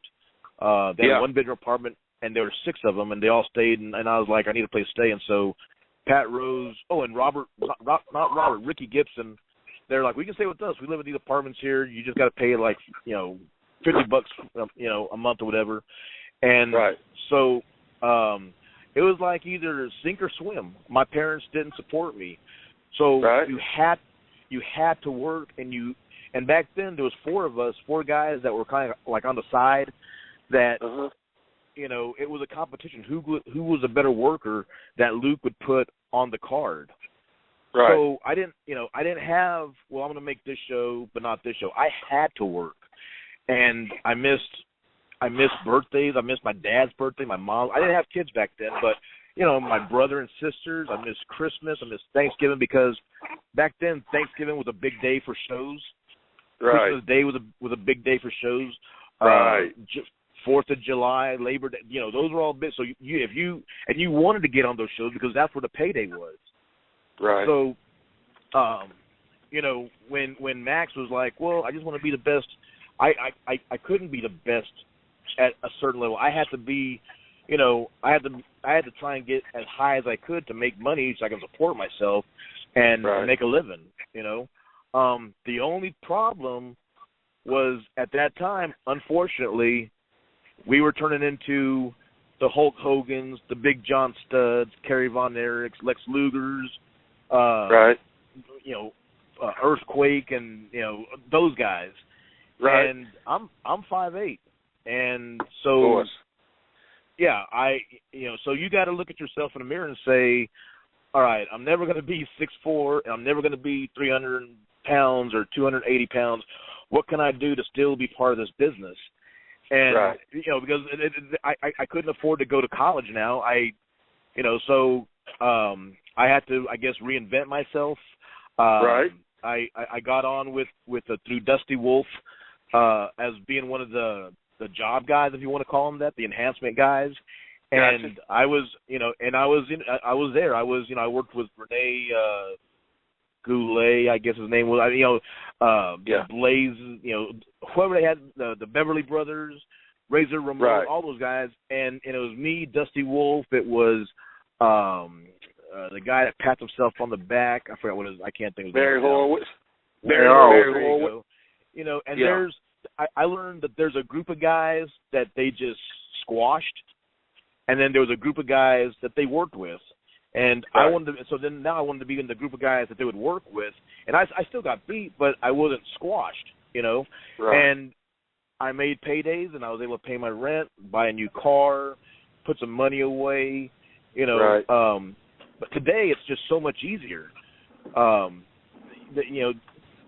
Guys are in the indies and they weigh 180 pounds and 150 pounds, and there's world heavyweight champions and what have you. Right. But you mix up those guys, because I'll go back then. If you were just a guy that just wanted to work, you didn't work. You had to bring your A game to whatever town, like whoever said earlier, whether there was 8 people or 8,000 people, you had to bring your A game. It wasn't, well, I got my son, so I think I'm going to take the day off, and I'm going to, it's my kid's birthday, so I'm going to, there was none of that. If that was the attitude that you had, you just didn't work. That's all there was to it. Right. And so with Max, saying some of the stuff he's saying, I guess I appreciate what he's talking about. I'm going to be on the show, Bob. Mm-hmm. But he's taken a spot of a guy that may really want it. Oh, okay. You know what I'm saying? Yeah, I see where you're coming from. And if you put, from my experience, if you put a guy in the ring that's hungry and wants to move on to the next level with another guy in the ring that's hungry and wants to move on to the next level, that match is a lot different than you put a guy that's hungry and wants to make it to the next level with a guy that's, I'm just here, Right. It's a different attitude. It's a different mindset. Yep. Your goals are different. It's a whole different ball of wax. So, well, I agree. I mean, I can see what Max is saying. He's taking somebody's spot, though, but that's the way it is now. Right. That's just the way it is. Yeah. So you go ahead, Oscar. I'm sorry. Yeah, no, it's 8:35. Rudy, you can hang out with us. Smash, we're going to get you back in the conversation. But starting off with Dreamy, it's time for us to spend the next few minutes with our WWE analysis and conversation. SummerSlam is fast approaching. Dreamy, in your opinion, does Paul Heyman's quiet Brock Lesnar get the WWE title? Well, I personally think that that's what's going to happen. Why? Brock Lesnar, I'm sorry. Why? I think it's time. I was just going to say, it's time. I mean, I think it's time. I think that it's long overdue. I think if he doesn't get it now, if he doesn't go ahead and get it now, his value to the company is, his value to the company. My problem with the whole thing is he gets the title, right? He's not. His contract structure is not the way he's got to be on the program every week. So they defend the title like what, 2-3 times a year now? Well, I mean, it's not like it used to be when you had to defend it every 30 days. We're out of that era, so it's not going to matter.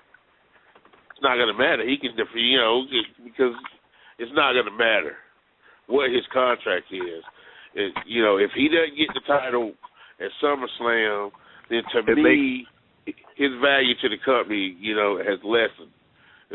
Well, it also makes the win over Undertaker kind of meaningless.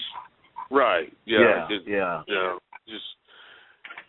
I mean, you might as well have stuck Cena in that damn match and let Cena be Undertaker. You know. Oh, okay. All right, so you're a fan. Brock Lesnar as the champion. Do you buy it? You want to see that? I'm an old school fan, so I mean the Brock Lesnar guys, the Lex Luger guys, the Hogan guys. I see them in that role, but as a fan, he ended the streak, so they need to. This is just my opinion. They need to put him in a position where he can give back. And my guess would be normally I don't. I just watch wrestling. I enjoy the presentation. I don't try to guess where they're going and whatnot, but. My guess would be, in this situation, that they're going to put the belt on him, and he's going to do some destroying for a little while, and then he's going to give it back to somebody. That's my guess. Who do you think that somebody would be? Roman Reigns. Yeah, that's Reigns is a good one. I think if Daniel Bryan is healed up and ready to go, they might. He's still got a lot of popularity going. Those yes chants are everywhere. I think he's looking at another surgery possibly, isn't he? I did read somewhere. Yeah, I did read somewhere that he's still, I guess, having numbness in one hand or something. Which, oh boy, I hope that works out. But these are just guesses on my part. As over as he is, I think that I don't think that it would hurt him. I don't think it would really hurt him to stay away from the game until he's healed. Where when he comes back, he can come back at 100%, as opposed to coming back too quick and not being able to perform and then be gone again. I agree. I think that. With the structure of everything that's going on right now, like Bray Wyatt, I think that I think that honestly, my personal opinion, you go for Bray with all these different people, and then he you build him up, and then he just flat out loses, and then he comes back, and they got him stuck in this crazy little deal with Chris Jericho, who's been off playing music for the last year or so. So to me, him being, a formidable opponent to be the WWE champion, I don't see that. I see him fade into obscurity. I think now's the time. Put the belt on Brock and go ahead and push Roman Reigns, and stretch it out probably to. This being SummerSlam, probably stretch it out to the Royal Rumble. Let's set it up to the Royal Rumble. I think a Brock Lesnar and Roman Reigns, wouldn't that be a good main event at WrestleMania? No, I don't think you want to stretch it out that long. I think you want to. No, I don't think. No, because. They're next year's WrestleMania, man. Rock is coming back. Yeah. Dwayne Johnson is coming back next year at WrestleMania, and he's going to be somewhere in the top 2 matches.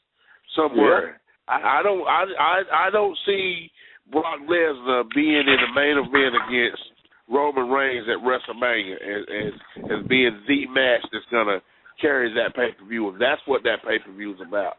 I agree.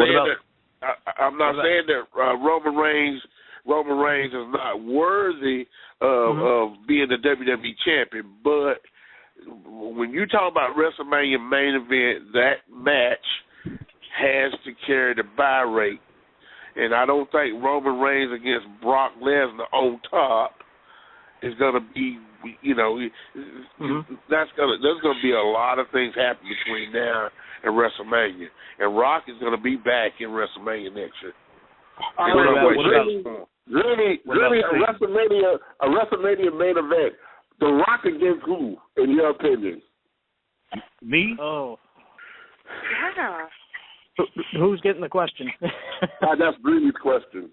Okay. Yeah, but Dreamy doesn't have an answer for that one.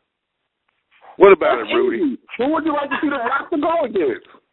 What about it, Rudy? I heard Sting might be somewhere in there also. Right. I would love to see that one. That would be my pick.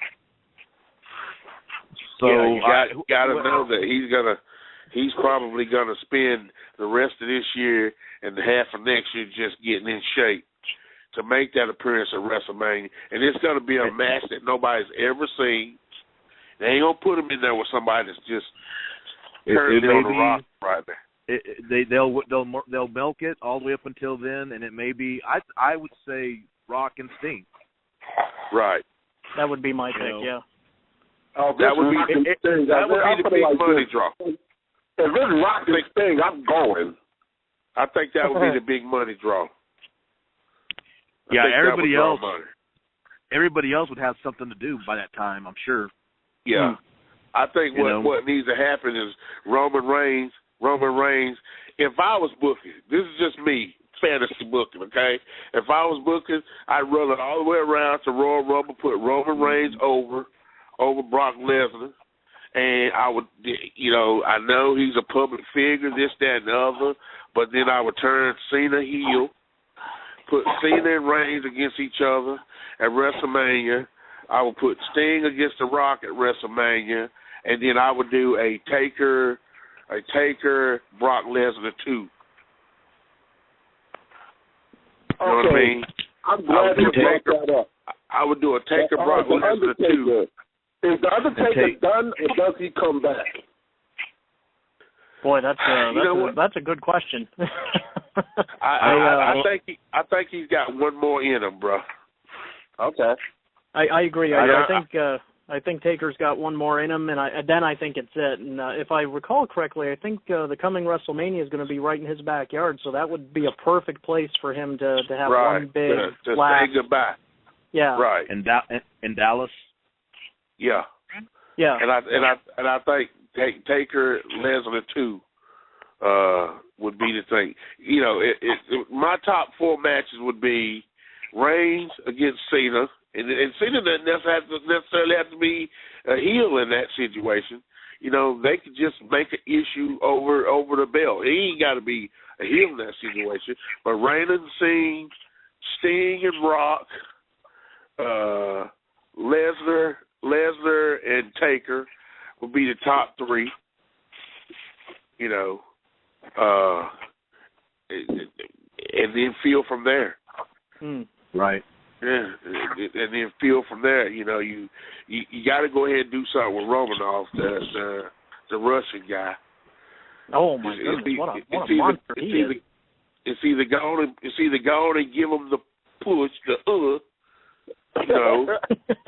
know what I mean? It's seriously, it's go on and give him the if nothing else, put that Intercontinental belt on him or something.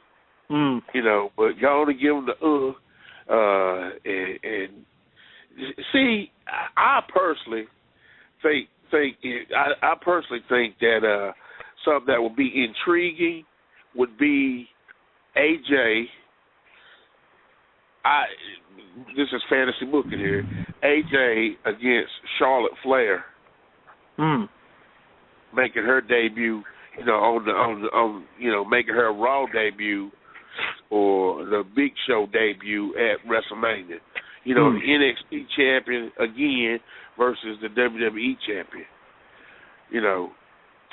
That would be a little bit more interesting from a women's perspective because everything they've done so far to me is like stale cornflakes. Seriously, it's like stale cornflakes. And I think people would be interested in seeing that, and having Flair, having Nature Boy on WrestleMania in the corner with his daughter. You know what I mean? Yeah, that'd be a good tie-in. Here's a question I'd love to pick everyone's brain on: is CM Punk back by WrestleMania or no? What do you guys think? Oh, that's a good question. Dream to CM Punk come back. I heard he's done. Yeah, I heard he's never coming back. Yeah, but again, never say never. Well, I did see an interview he did where he joked. Some guy he was hosting an event or something, and an interviewer said to him, "Are you done with wrestling?" And he smirked and he said, "Absolutely, I'm never going back there." Sarcastically. It almost seemed a little sarcastic. So I don't know. Okay, so let's say you bring him back. Who do you bring him back against? Daniel Bryan. Would Daniel Bryan be ready by then? He said fantasy booking. That's what I put him with. Oh yeah, right. yeah. If everything was A-okay, yeah, that'd be a great match. Yeah, I could almost. So we've got over half the card now with that fantasy booking. We got, Bryan. Yeah, we could throw in a 10-man battle royal like they did at WrestleMania 10, Oscar. Hunter might be listening. I'm so glad you mentioned WrestleMania 10. By the way, I loved you guys' rivalry with the Quebecers. Yeah, I really enjoyed that. The one thing that made me mad as a little kid is I was so upset when you guys didn't walk away with the tag team belts. We were too. I bet. I looked at Dad and I go, "What happened?" And Dad goes, "Oh, them referees." I'm a little kid, so he didn't want to explain it to me. So he goes, "Oh, those referees." We were. That was politics at its best. It was supposed to happen. Is that what, Mo? Is that really what happened? Were you guys meant to go over at that point, or? Yeah, it was politics. Yeah, we were. Wow. Yeah. I would have loved to see that. It just goes back to, we was having a conversation earlier about professionalism and about egos, this, that, and the other. And, the main person in that match was Jacques Rougeau, who was really tight with Pat Patterson, who was at the time the booker. And so Jacques Rougeau didn't want to do the deal. Yeah, because I enjoyed how they built that up between you guys, and I liked both tag teams, and I liked the dynamic of Oscar and Johnny Polo, and the whole thing appealed to me. And then at the end, I thought, you guys got screwed. Yep. I mean, we did. My goodness. and I couldn't. Go ahead. We honestly believe that if we had got that belt at WrestleMania, that place would have come unglued. Fans would have jumped the barricade and came in the ring. It was gonna be a melee, and I was looking forward to it. It was bittersweet getting them in England. I mean, that was bittersweet. But if we'd have it at WrestleMania like it was supposed to, believe you me, it would have been on the 11 o'clock news. It was going to be all right. Yeah, there were a couple instances in that match where I was sitting real close to the screen and thought you guys had it. Right. Well, we tried to put together a good one. The feud all the way around was really entertaining. That's actually a good question for you guys too. Do you think that at some point, maybe in the future, managers and tag teams will make a comeback, or do you think that's a done deal? No, I don't think so. I think they're so far. I think they're so far into the entertainment that to try to go back there. I don't think so. And plus, here's the thing. We were having a conversation earlier. There are not too many guys out there that even, are trying to get into business as tag teams. Yeah, I did. What I mean? I was listening to the earlier part of the show, which is great, by the way. It's the first time I've heard the show. I'll definitely keep tuning in. But I agree with what you guys were talking about earlier. Is that it seems like it's more like two single matches in a tag team match rather than team versus team. I agree. Well, and I don't know if Rudy ever has this conversation with his students or whatever, but I've been to enough shows where conversations come up about, man, let's form a tag team, and the minute somebody say something about that, then somebody else who's been around a while say, man, that's a stupid idea. They ain't looking at tag teams no more. Yep. So the idea gets totally gets shot down. Here's two guys that probably would look good as a tag team, and if they were taught how to work, but that whole idea gets shot down because everybody's like, oh, man, they ain't doing nothing with tag teams right now, man. You better off staying a singles wrestler. And some people won't never make it as a singles wrestler. That's right. Some people, truth is truth.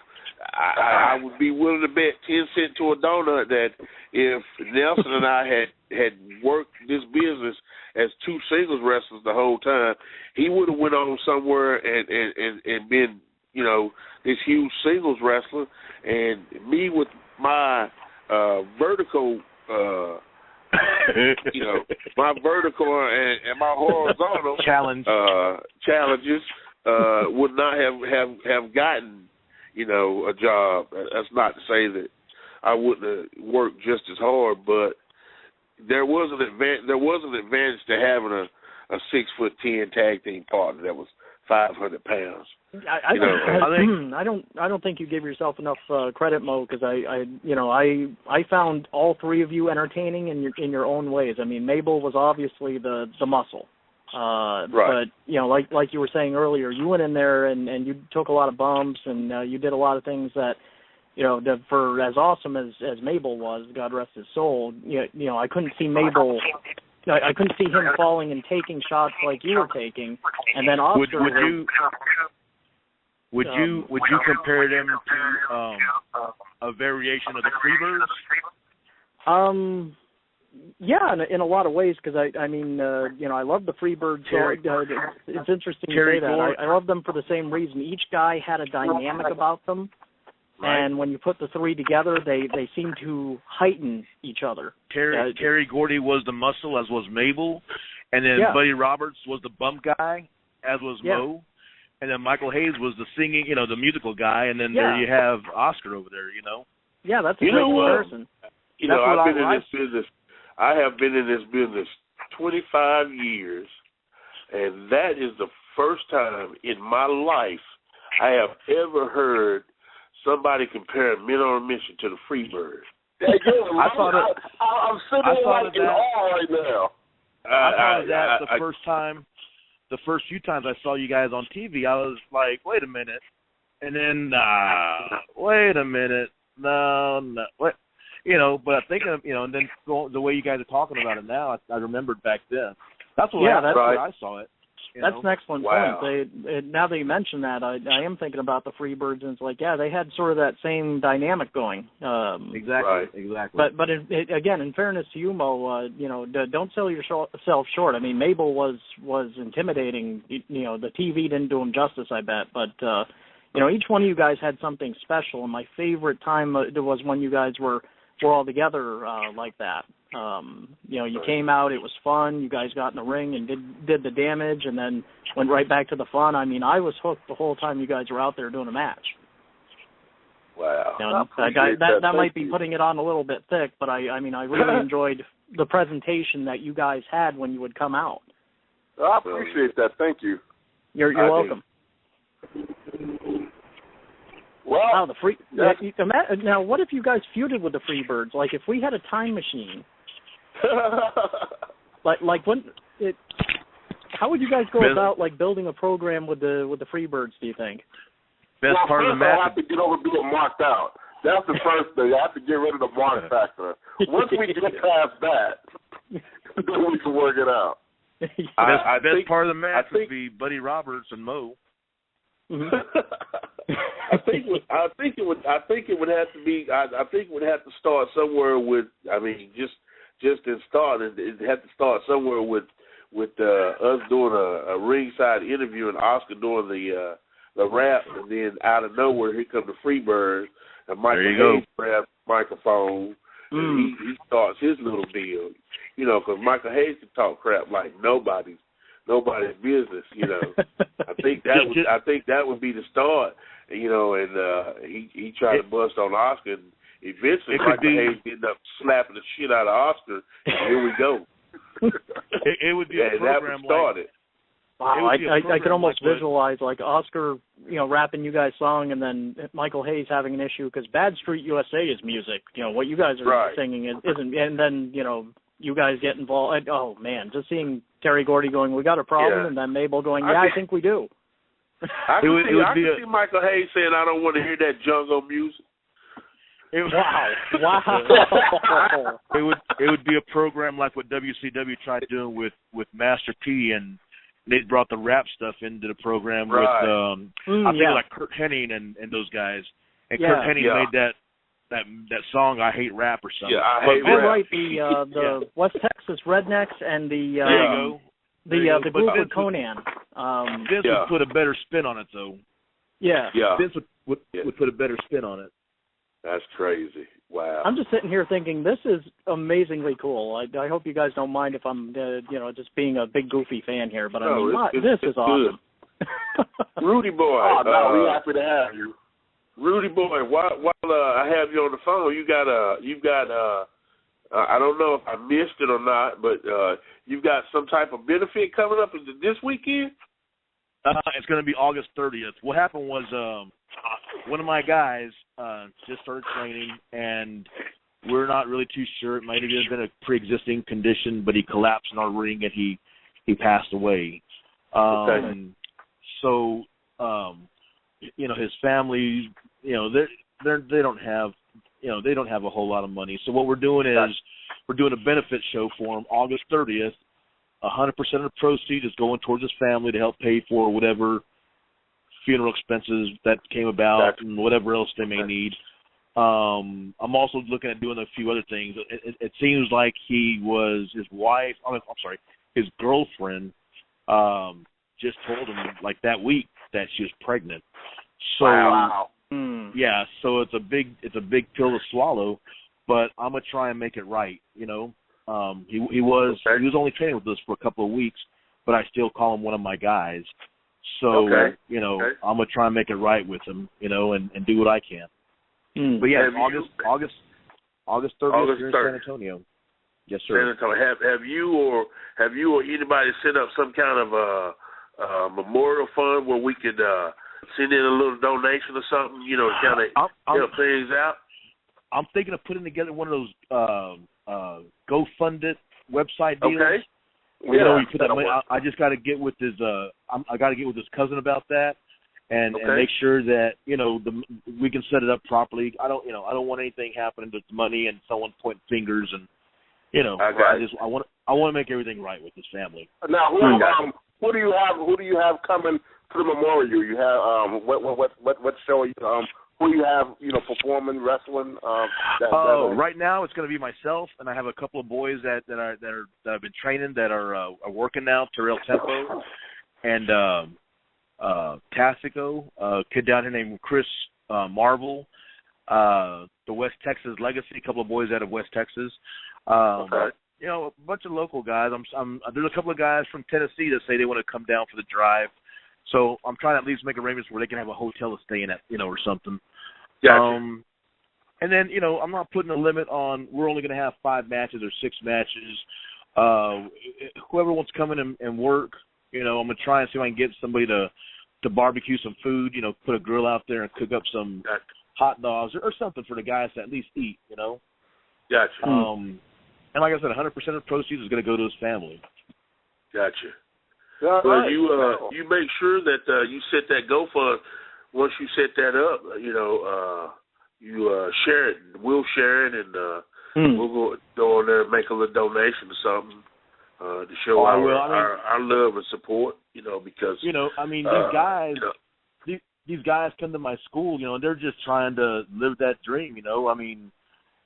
Like all of us at one time try to do, just try and make it. And his road got cut short, and then at his memorial, his mom, he's from a single parent family. His grandmother raised him.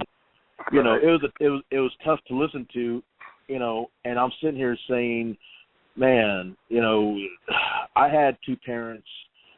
This kid's mom, she worked 2 or 3 jobs at some times. His grandmother was raising him. His dad, the story. So it was tough to listen to, and it's still tough. But like I said, I'm going to try on my end to try and make it right. I can't bring the young man back, but I can do what I can to try and make it a little easier. Here's the thing. You as noble as that is, you sound like you're blaming yourself, and I don't think you should blame yourself. I think that You know, you were there. You were providing the opportunity. You know, a lot of young kids, man, don't get that opportunity, man. I mean, right.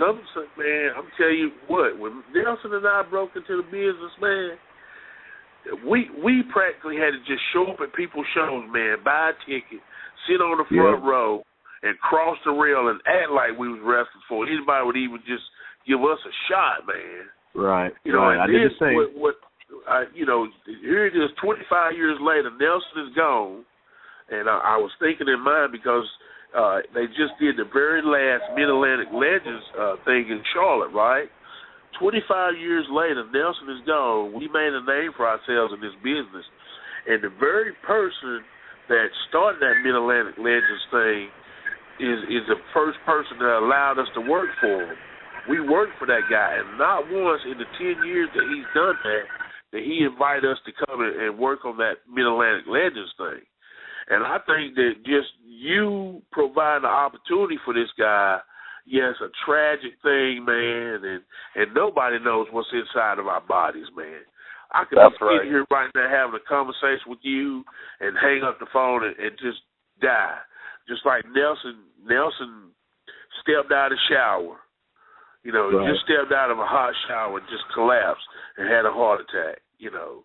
So you know it happened at the school, you know, you're not to blame for that, man. Don't blame yourself, don't beat yourself up. And it's not you making it right. It's you're just, you know, making sure that the family is taken care of because they are in a dire strait. You know, don't blame yourself, brother. You didn't do it.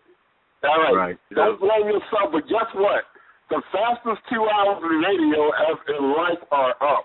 It is 9 o'clock, and I would like to, on behalf of Felix, Dreamy Mimi, Sermo, and me, Oscar, I'd like to thank Tugboat, Rudy Boy Gonzalez, Max Venom, wow, Smash Ventura. Who else do we have? What a show Cody today. Oley. Cody Oley.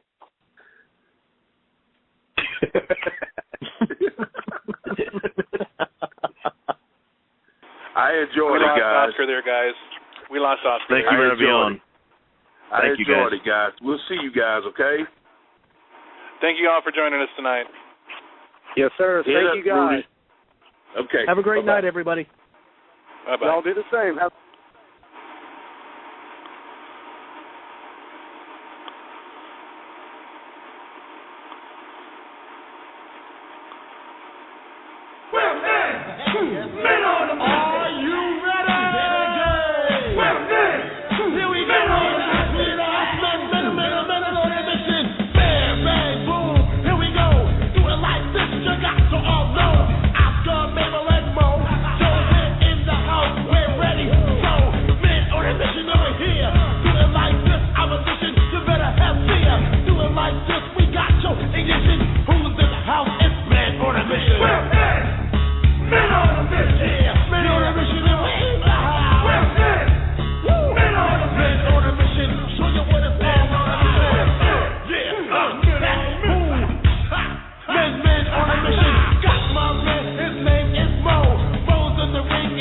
Should have known.